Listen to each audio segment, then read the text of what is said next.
Yo, what's up guys? Welcome back to the channel, and today I'm going to show you how to share reports with stakeholders in Gusto.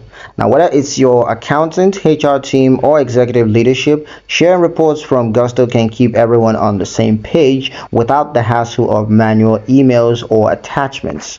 So let's get into it. The first step is going to be to access the reports section. So log into your Gusto account and head to the reports tab from the main menu. This is where you'll find all of your financial, payroll, and employee data neatly organized.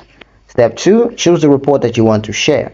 Now scroll through the list, or you can use the search bar to find the specific reports like payroll, summaries, headcount, or tax liabilities. Now click to open the report. Step 3, customize the reports. Now before sharing, use filters to set the desired data range or employee criteria. Tailoring the data ensures that stakeholders only see what's relevant to them. Step 4, export or share. Now, at the top of the report, click download to export it as a PDF or CSV file. Once downloaded, you can attach it to an email, upload it to a shared drive, or just send it to however your team communicates. If your stakeholder is part of your Gusto admin team, you can assign them appropriate permissions so they can access reports directly. And that's how you keep your stakeholders informed using Gusto reports.